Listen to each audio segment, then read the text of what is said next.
Estimados amigos, en esta segunda charla vamos a exponer lo que la tradición teológica ha llamado estado de justicia original, es decir, el hombre tal como fue creado originalmente por Dios. Vamos a proceder entonces analizando algunos textos bíblicos básicos y presentar cómo los ha comprendido la tradición patrística, teológica y en particular lo que el magisterio ha dicho al respecto. Como en nuestra clase anterior, también en esta, en algunos temas solo podré limitarme a recordar las tesis principales y dar alguna que otra indicación para que se entiendan bien, sin profundizar demasiado por razón del breve lapso de tiempo con que contamos.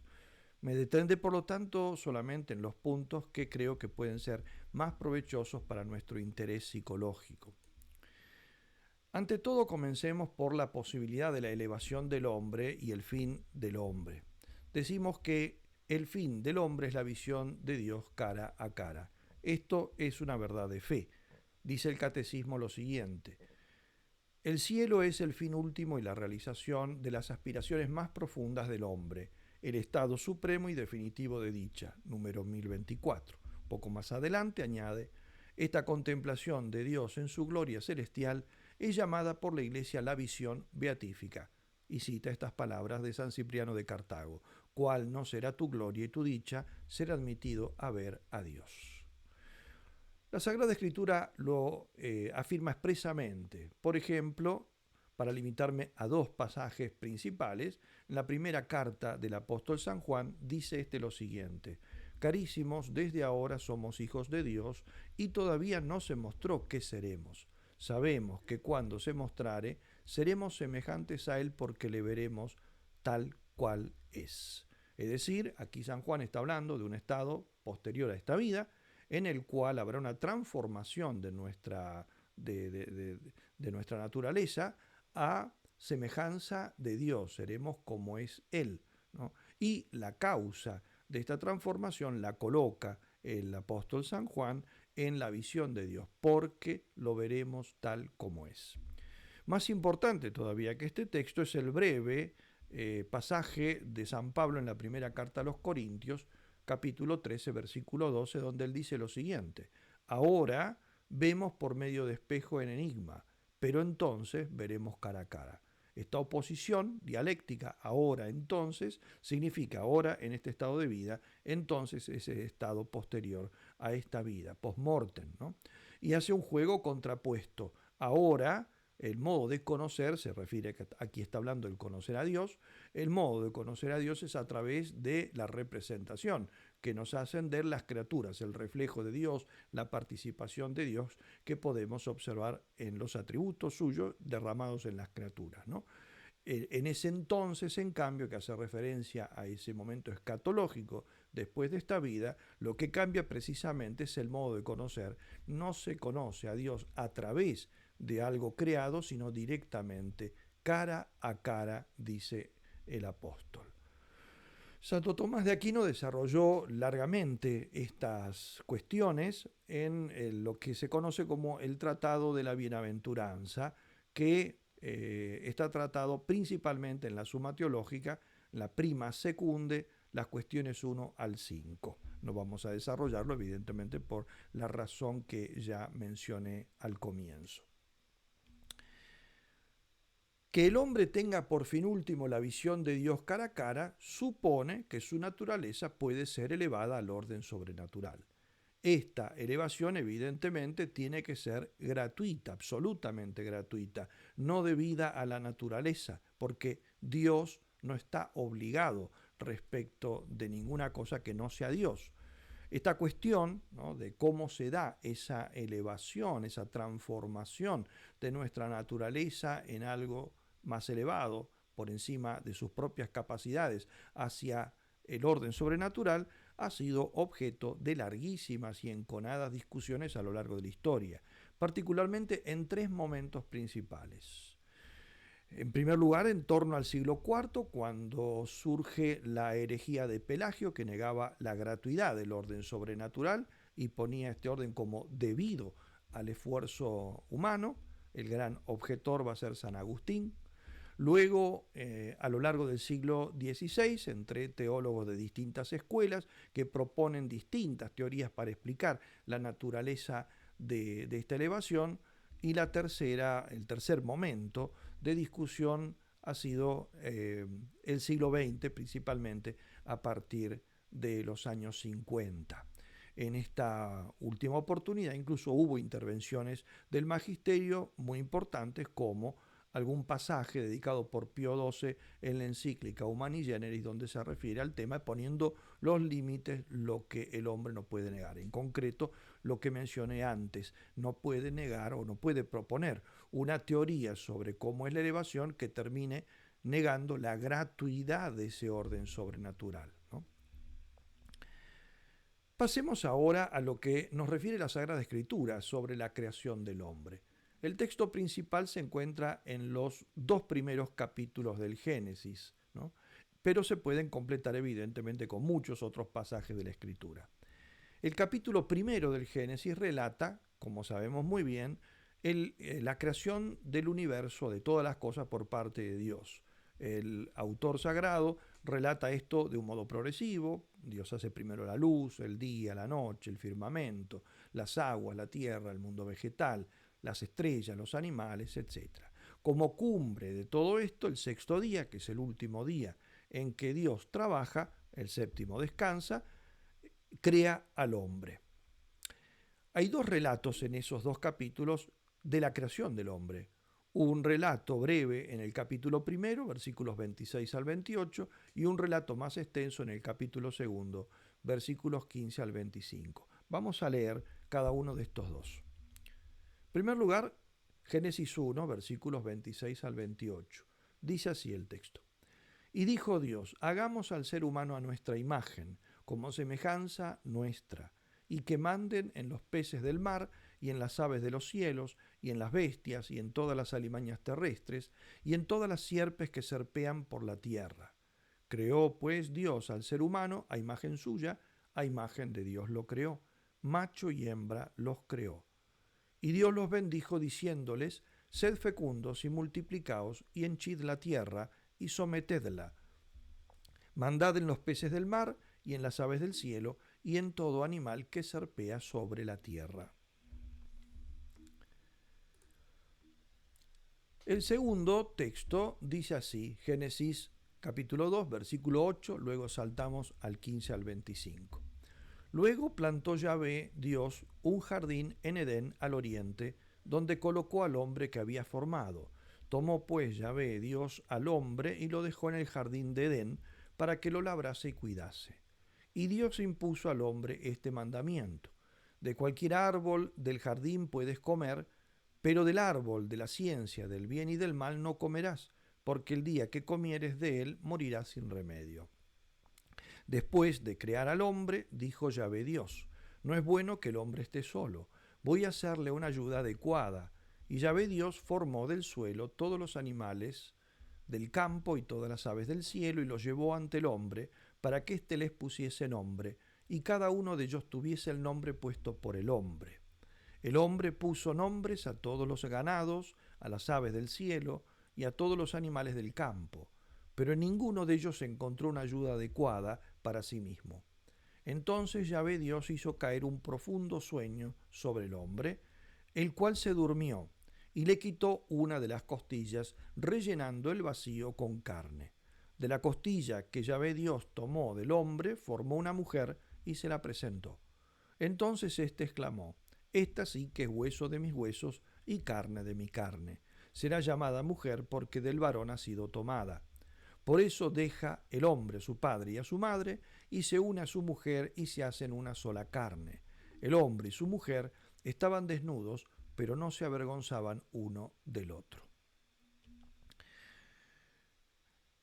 Este segundo relato que acabo de leer es, según los exegetas, el más antiguo de los 2. Hay 2 tradiciones que se unen en esos capítulos del Génesis. Esta entonces correspondería a la más antigua. Por eso vamos a comenzar por las lecciones que podemos obtener de este relato. Ante todo, aquí se menciona la creación del paraíso como lugar donde el hombre es colocado después de la creación, después de cerrada toda la creación.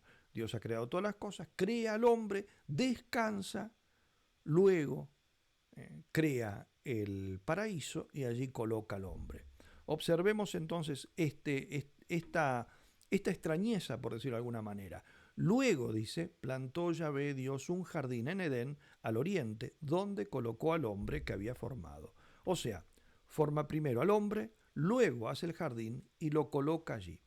Esto ha llevado a muchos teólogos a entender este pasaje no como referido a un lugar físico propiamente, aunque evidentemente el hombre tuvo que ser creado en un lugar físico, ¿no? Pero aquí la idea es otra, es aparentemente una referencia a su elevación a un nuevo orden, precisamente el orden sobrenatural. Porque la obra de Dios es perfecta, por lo que no podemos pensar que Dios, al crear todas las cosas y crear al hombre, haya olvidado algo, teniendo que introducir luego algo para completar o corregir esa obra hecha. Evidentemente, si hay una nueva intervención de Dios, dicen algunos teólogos, por ejemplo, el que desarrolló esto mucho es el padre Antonio García Vieira en una obra muy interesante que se llama El Paraíso. Digo, si Dios interviene nuevamente, no es para hacer algo, para corregir algo en el orden anterior que había creado, el orden natural, sino porque se está refiriendo probablemente a una intervención de un nuevo orden, sería justamente entonces esto, la creación del orden sobrenatural en el hombre, o la elevación, mejor dicho, del hombre a ese nuevo orden. Ese cambiar de lugar al hombre es una manera metafórica de indicar un cambio en el hombre, no de lugar, sino un cambio de naturaleza. Es llevado entonces, elevado, de un estado natural al estado sobrenatural del que vamos a hablar a continuación. En cuanto al lugar concreto en que el hombre fue colocado en el momento de su creación, o sea, el lugar de ese paraíso llamado aquí Jardín de Edén, ¿no? Todo depende de cómo uno quiera interpretar estos pasajes, ¿no? Como un lugar físico, ¿no? La teología aquí y el magisterio se limitan simplemente a decirnos que es lícito presentar diversas exégesis, no siendo necesario tomar el texto en sentido literal, porque de hecho ni siquiera los padres de la Iglesia lo interpretaron todos de la misma manera y hubo escuelas muy distintas entre sí. Por ejemplo, San Agustín decía lo siguiente: no se me oculta que muchos dijeron no pocas cosas del paraíso, sin embargo, a 3 se reducen las sentencias generales sobre él. Y después las expone y, en síntesis, esas 3 sentencias son la de aquellos que toman el texto en sentido literal, sentido físico en este caso, los que lo entienden en un sentido puramente espiritual, y la de aquellos que toman unas cosas en sentido literal y otras en sentido espiritual, que es precisamente la que San Agustín dice preferir y que será también de alguna manera la que retomará Santo Tomás cuando analice algunos de estos textos en algunos pasajes de sus obras, ¿no? Por eso digo, esto es un tema abierto, no entro en él, no es tampoco lo más importante para nosotros. Destaquemos, sin embargo, sí algunos detalles importantes que se refieren a este estado del primer hombre, es decir, a cómo sale el hombre de las manos divinas, según algunas observaciones que hace este texto tan denso que acabo de leer. Ante todo, lo que Juan Pablo II llamó soledad originaria. Juan Pablo II dedicó muchas catequesis durante los primeros años de su pontificado a explicar estos pasajes del Génesis. Y justamente entonces, hablando del que hemos leído nosotros, él destaca esta descripción, esta expresión que utiliza el autor del Génesis, la soledad originaria, que está en esas palabras que hemos leído. No es bueno que el hombre esté solo, que el hombre esté solo. Como digo, Juan Pablo II dice que esta expresión tiene por lo menos 2 significados. Ante todo, no es bueno que la naturaleza humana esté sola, y en segundo lugar, ¿no?, también tiene un significado que se basa en la individualidad y diferencia de los sexos, es decir, en la relación varón-mujer. No es bueno que el varón esté solo, y por eso entonces que crea otro ser semejante a él, que es la mujer. Ahora bien, si el hombre se siente solo, no es bueno que esté solo, porque entonces el hombre experimenta una soledad, ¿no? Si no es bueno que el hombre esté solo es porque se siente solo. Y si se siente solo es porque tiene conciencia de ser superior a todos los demás seres, que son en ese caso, todavía no es creada la mujer, son todos los animales. El hombre se recrea en ellos, los domina, les pone nombre, pero estos no lo acompañan.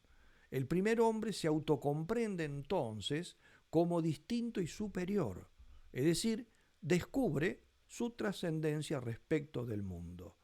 En pocas palabras, se descubre como persona, es decir, una sustancia que no tiene parangón con las otras sustancias, por eso reservamos para ella este título particular que es el que le damos al decir persona. Pero también descubre que sí puede entablar una relación con su creador. Juan Pablo II dice que se descubre como partner del absoluto, es decir, socio de Dios. Esta soledad la experimenta el primer hombre antes de la creación de su compañera, Eva, con la cual sí puede relacionarse luego de igual a igual. Pero también la experimentan los dos juntos después del pecado. Cuando son expulsados del paraíso se sienten solos, aunque están juntos. Por lo tanto, quiere decir que la soledad a la que se está refiriendo aquí no es solo la soledad de un individuo que necesita otro individuo de la misma especie, otro ser humano, para poder entablar una sociedad, sino que además de esa soledad puede haber otra soledad, que es la soledad de la privación de Dios. Por lo tanto, entonces, el hombre es eso que mencioné antes, socio del absoluto, partner del absoluto. El hombre necesita fundamentalmente no solo la compañía de los otros hombres, la sociedad humana, sino que necesita fundamentalmente la compañía de Dios. Y con esto nos está mostrando ya, con esa sola observación, una dimensión totalmente singular de esta criatura que es el hombre. Segundo lugar, la santidad original.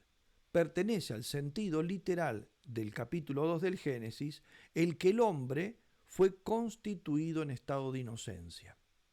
Dice el catecismo lo siguiente: la Iglesia, interpretando de manera auténtica el simbolismo del lenguaje bíblico a la luz del Nuevo Testamento y de la tradición, enseña que nuestros primeros padres, Adán y Eva, fueron constituidos en un estado de santidad y de justicia original. Esta gracia de la santidad original era una participación de la vida divina. Número 375. ¿No? Observemos algunos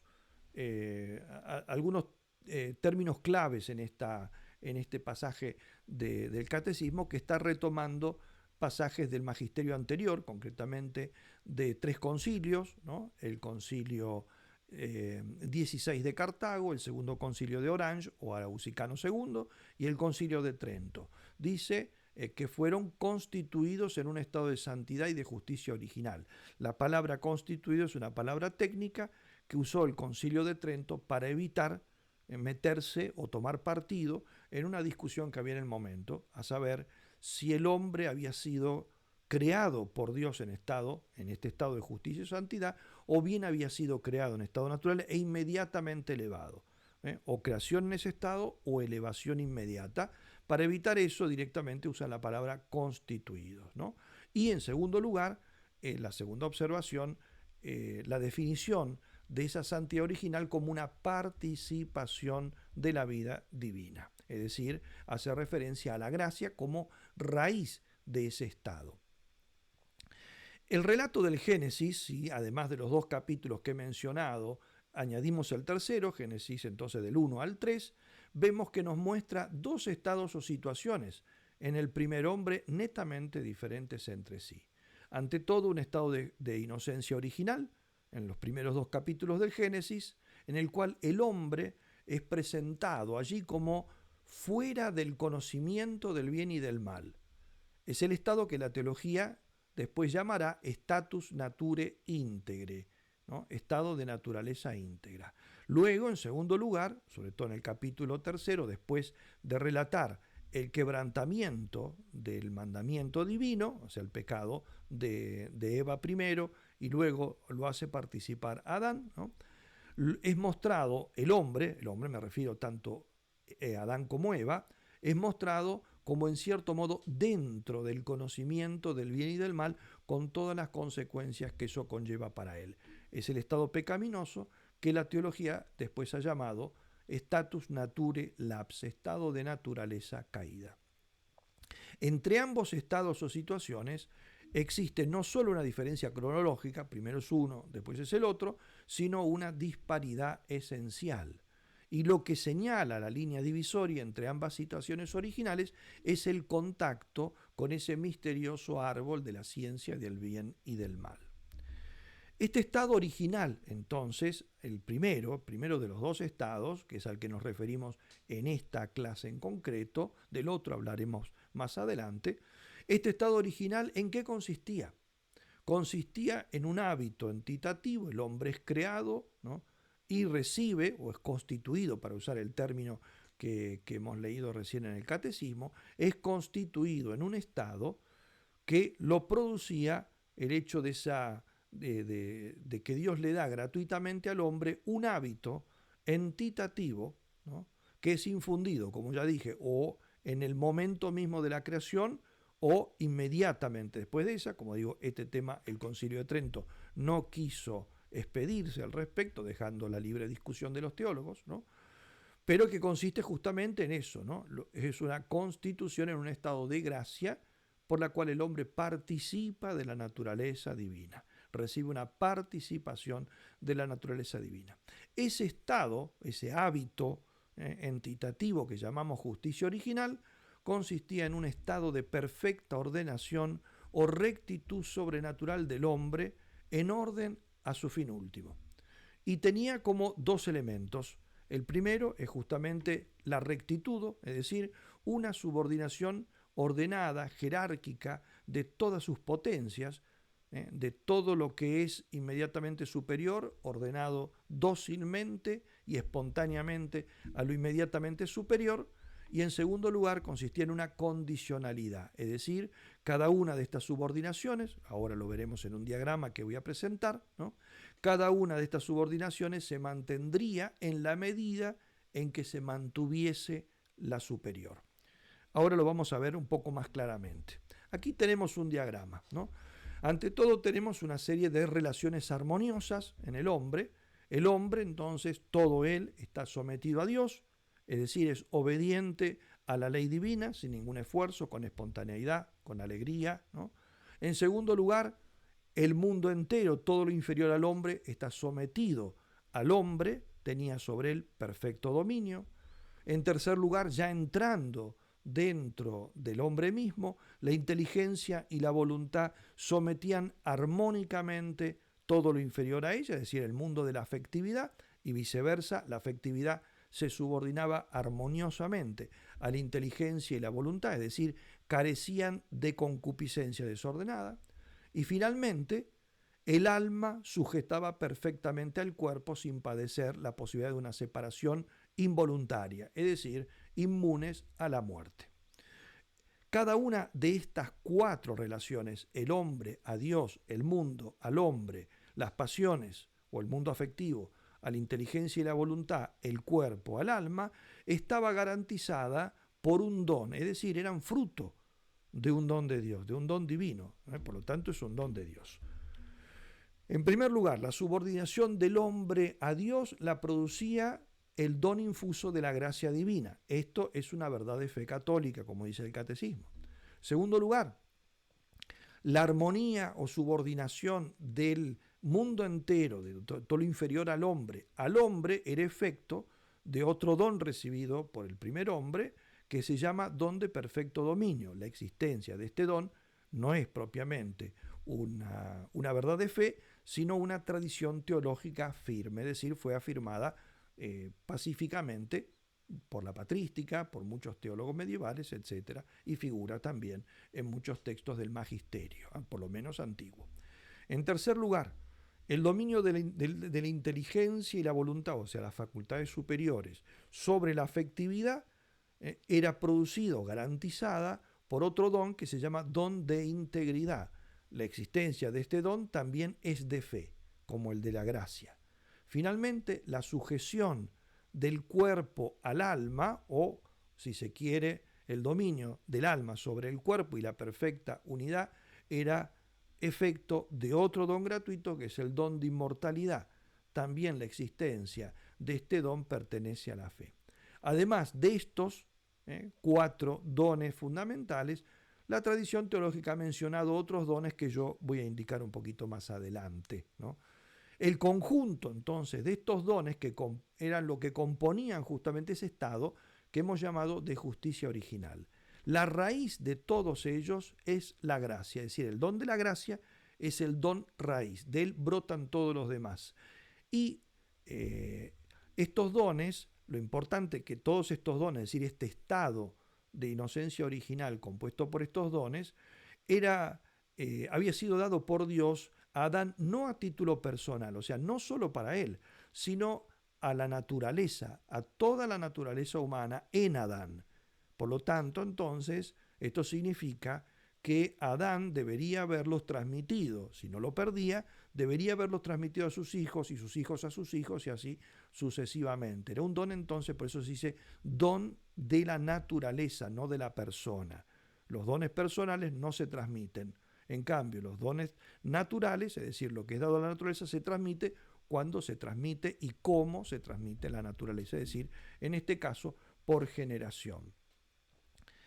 Además, como digo, de estos dones, Adán y Eva evidentemente también han recibido otros dones, pero esos ya sí serían de orden personal. Por lo tanto, esos no se transmitían, eran para cumplir concretamente la misión particular que tenían ellos y que no iban a tener sus hijos. Por ejemplo, lo explicaré un poco más adelante, el caso del don de ciencia, si es que este don realmente lo existe, como lo ha sostenido la tradición, ¿no? Pero entonces, si se acepta la existencia de este don, igualmente nos referimos a un don de orden personal. Pero la clave de todo este estado es la condicionalidad. Dije, toda esa rectitud, todo ordenado pacíficamente, armónicamente, pero además condicional. Es decir, los 3 dones que estamos viendo, ¿no?, en pantalla, integridad, inmortalidad y perfecto dominio, son dones que Dios da, ¿no?, dependían su existencia, su permanencia, dependía de que el hombre mantuviera él voluntariamente ese don de la gracia dado por Dios también a Adán. Este don de la gracia tiene que ser acogido y mantenido libremente por el hombre. En la medida entonces que el hombre mantuviese su unión con Dios a través del cumplimiento de los mandamientos divinos, todos los otros dones también se mantendrían. Si el hombre rompía, ¿no?, esta relación que tiene con Dios y que es posibilitada por la gracia que recibe, entonces también todos los demás dones caerían, ¿no? Y en esto justamente va a consistir el pecado original, en la ruptura de la relación del hombre con Dios, ¿no?, a través del pecado, de la negación de observar el mandamiento puesto por Dios, y la consecuencia es que se pierden también todos los otros dones. Por eso la pérdida de la armonía entre inteligencia, voluntad y todo el mundo pasional, la pérdida de la armonía entre el cuerpo y el alma, por lo tanto la introducción de la muerte, y la pérdida de la armonía de la relación del hombre con el resto de la creación, son efectos de haber roto él libremente, por un mal uso de su libertad, de esa relación que tiene con Dios a través de la gracia, haber perdido la gracia. Veamos ahora cada uno de estos dones y cuál es el fundamento bíblico para sostener su existencia. En primer lugar, el don de inmortalidad. Es de fe que si Adán no hubiera pecado, tampoco habría muerto, y que esa inmortalidad era un don añadido a la naturaleza humana y que además, ¿no?, debía transmitirse como la naturaleza humana. Es decir, por lo tanto, si Adán engendraba hijos cuando él todavía poseía en la justicia original y por lo tanto también el don de inmortalidad, ¿no?, estos dones también pasarían a su descendencia y así sucesivamente. La Sagrada Escritura da a entender la existencia de este don cuando establece un nexo objetivo entre el pecado y la muerte. Dice San Pablo en la carta a los Romanos, capítulo 5, versículo 12. Por tanto, como por un solo hombre entró el pecado en el mundo, y por el pecado la muerte, y así la muerte alcanzó a todos los hombres porque todos, por cuanto todos pecaron, ¿no? Es el texto clave, ¿no? que, que vamos a analizar nosotros cuando estudiemos el tema del pecado original. En nuestro relato del Génesis, esto está enseñado al señalar la muerte como amenaza posible a la transgresión del mandato divino.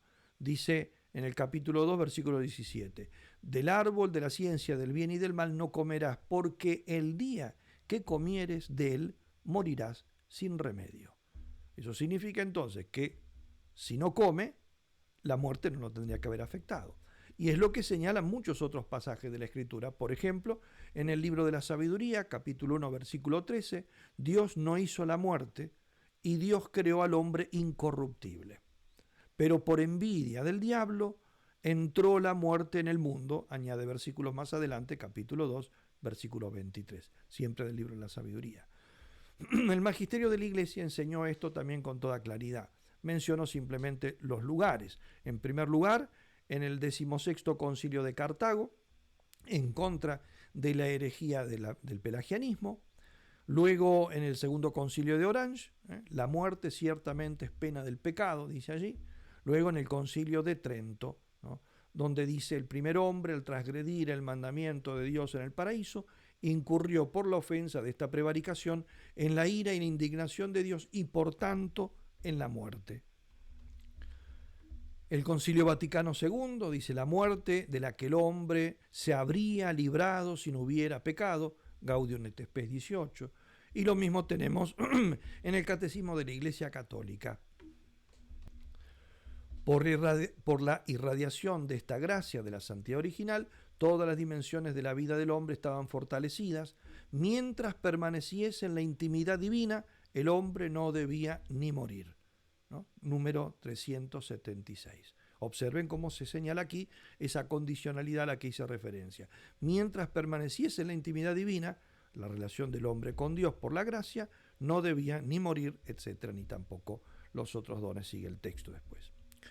Segundo lugar, el don de integridad o estado de inocencia. El don de integridad significa la perfecta sujeción de las potencias inferiores, la afectividad, digamos, a la voluntad, es decir, la inmunidad de concupiscencia. La existencia de este don es enseñanza teológicamente cierta, ¿no? Es decir, no es de fe, pero es teológicamente cierta, es un grado de certeza teológica muy importante, y por eso la negación de esta verdad se censura como error en teología, ¿no? ¿Dónde está expresado este estado de inocencia en el texto del Génesis? Juan Pablo II lo ve en esta expresión: estaban desnudos y no se avergonzaban. Génesis 2:25. Porque esta expresión describe un estado de conciencia, un estado de conciencia. De la misma manera que cuando se relata el pecado original, describirá otro estado de conciencia con estas palabras: entonces se les abrieron los ojos y vieron que estaban desnudos, ¿no? Son dos situaciones de la conciencia, ¿no? Antes entonces su conciencia podía ver las cosas con una mirada limpia y pura, por eso no se avergonzaban. En cambio, después su mirada se enturbia como efecto del pecado. Este don de integridad, este don es afirmado en los textos que ya mencioné antes: Concilio II Arausicano, Concilio de Trento, en este caso contra los errores de Lutero, etc. El Catecismo lo menciona en el número 374. Dice así: el primer hombre fue no solamente creado bueno, sino también constituido en armonía consigo mismo, la armonía interior, inteligencia y voluntad. Entonces, como dominando armónicamente el mundo afectivo, y exento de la concupiscencia, al revés de como es nuestro caso, ¿no? Que estamos sometidos justamente a la tiranía de nuestras pasiones desordenadas. Esta experiencia de la vergüenza, entonces, en el texto del Génesis, se relaciona con la transgresión, con el estado posterior. Antes no hay vergüenza, pero no haber vergüenza no es por desconocimiento, por el hecho de que Adán y Eva no supieran lo que es la desnudez. El Papa Juan Pablo II decía: no es por desconocimiento, sino por todo lo contrario, por una plenitud en la conciencia, porque todo su mirar es una participación en el mirar divino. Recuerden que al final de cada uno de los días de la creación siempre repite el Génesis lo mismo. Hace los cielos, por ejemplo, y dice, vio Dios que todo lo que había hecho era bueno, y así sucesivamente. La mirada de Dios siempre es una mirada de plenitud. El hombre salido de las manos de Dios en un estado de santidad, también entonces participa de esa mirada plena. Ese es el sentido que tiene el hecho de carecer de la falta de vergüenza, ¿no? No es entonces esa falta de vergüenza indicar un desconocimiento, una falta de malicia por desconocimiento de lo que es la desnudez, sino al contrario, por la plenitud de la santidad es que no se da ese estado de vergüenza. La vergüenza comienza con una desnudez particular, que es la desnudez de la gracia, ¿no? Y también por eso expresa, decía Juan Pablo II, esta expresión, la libertad interior del hombre en dicho estado. Libertad interior que es justamente el efecto propio del don de integridad. Tercer lugar, el don de perfecto dominio, es decir, el don por el cual el hombre armónicamente domina como rey en toda la creación. La existencia de este don, ¿no? No es de fe, no pertenece propiamente a la fe, sino que es una tradición teológica que ha leído los textos del Génesis en este sentido, los interpreta en este sentido.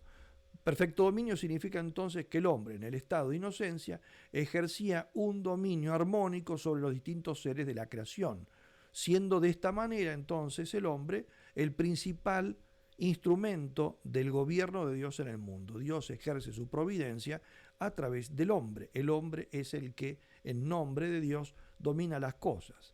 Esto es una sentencia común entre los padres de la Iglesia, entre los teólogos tradicionales, y han encontrado la base para sostener un don de este tipo en el pasaje del primer texto, del primer capítulo del Génesis, ¿no?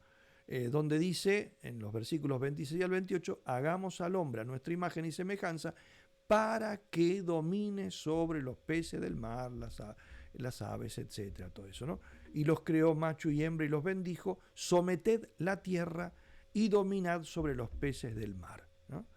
Comentando este texto, por ejemplo, San Juan Crisóstomo decía, se manifiesta aquí que el hombre tuvo en el principio un principado pleno y perfecto sobre las bestias.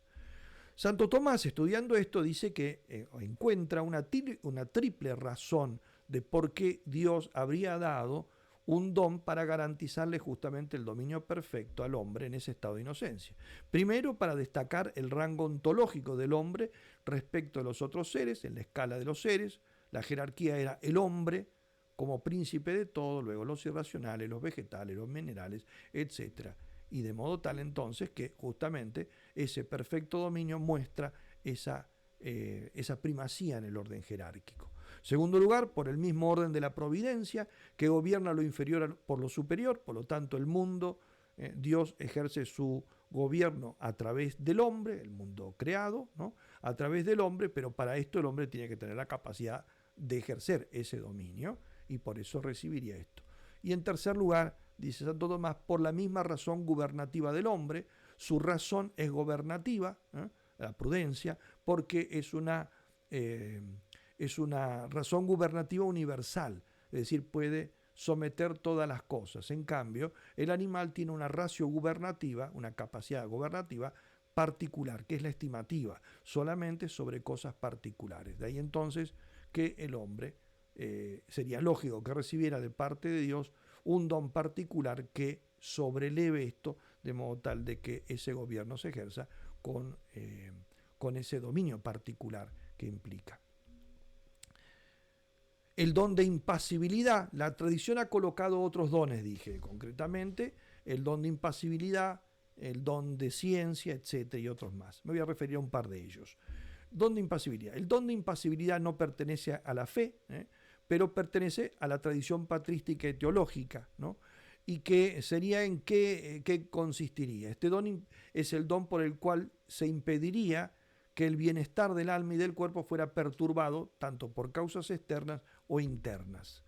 La base para sostener esta opinión de que Dios también habría dotado a los primeros hombres con tal don es el hecho de que en la Sagrada Escritura, en el relato del Génesis, concretamente en este caso, en el capítulo 3, la aparición de la pasión, del esfuerzo, del dolor, ¿no? Todo eso viene relacionado no con la creación del hombre, sino con el pecado.